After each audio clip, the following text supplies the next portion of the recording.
a map in the art.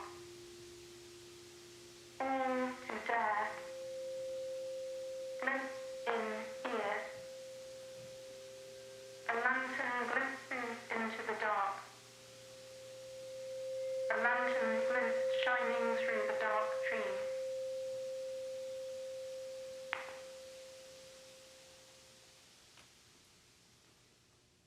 Encyclopedia, from enkycleos, meaning circular, recurrent, required regularly, general, and paideia, meaning education, rearing of a child.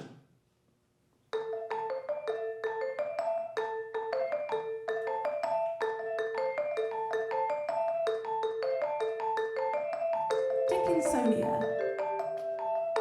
The cat sat on the splat.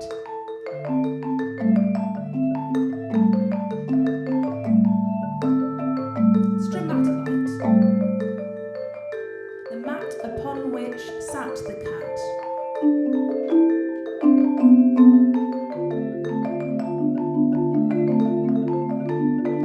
Tribrachidium. The cat mated with the mat.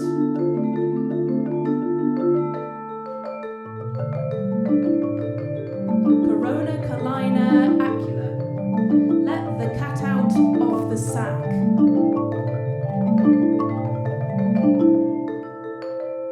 Sprigina.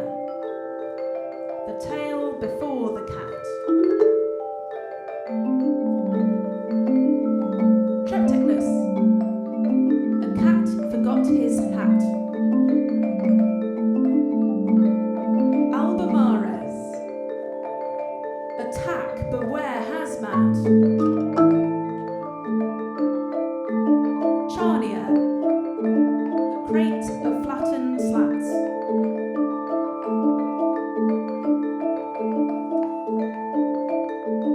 Margariti flabellum. How's that? Aurora lumina. Magnificat.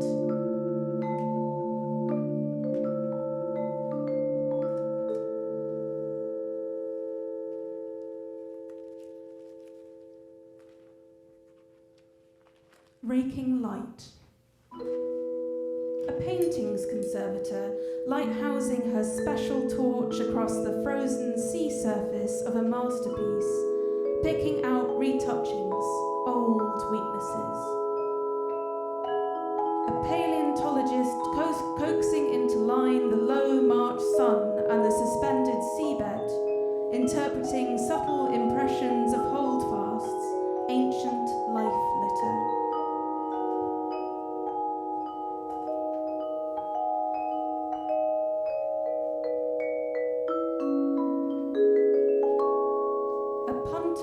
Craning below the ambassador's frame, marrying what seems like stiff, draped cloth, until from nowhere materializes bone, that eternal memo.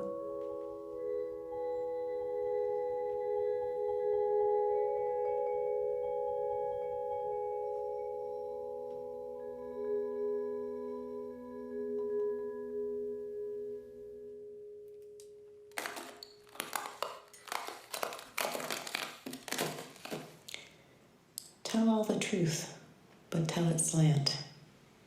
Emily Dickinson.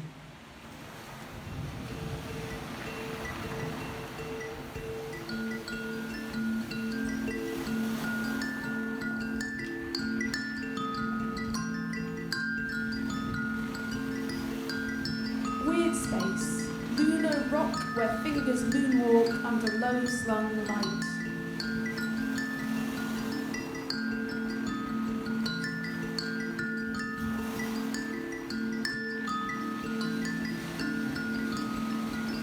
Death masks of poets, revealing how they were in life, quills in pots of ink.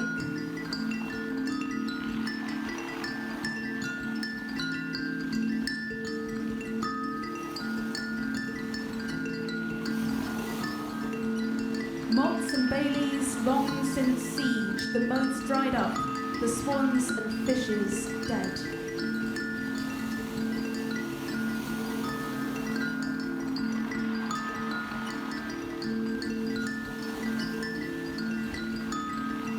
Triumphant darts, bullseye.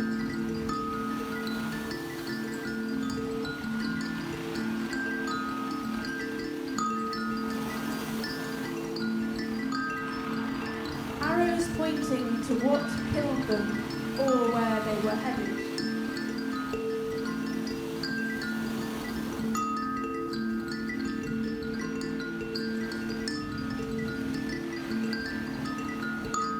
Filaments like the glowing hearts of light bulbs, connecting us.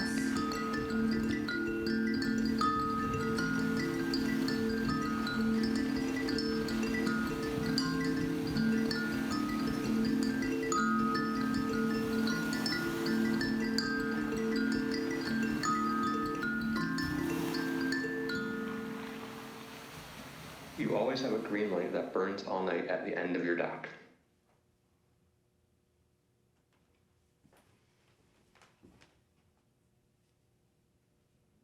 Not overland, not what you might think, not a flock or a swarm, not that, not a herd or a shoal, or not exactly, not east or west, not north, not south, not us, not geese to the sun, not moths to flame, deeper, more mysterious than this, more of a yearning yo-yo recalled by the moon, but not from shore to sea, not tide. This happens every night, a rising from the deep, a following, alluring up. First the little ones, luminescing, chase the moon, and so they tug behind them, creatures in ascending size, all longing for the out of reach. The sharks, the whales are not above it, reaching for the jellies and the fish. We trail the tiniest winking light, the merest flash, the ghost of a hint.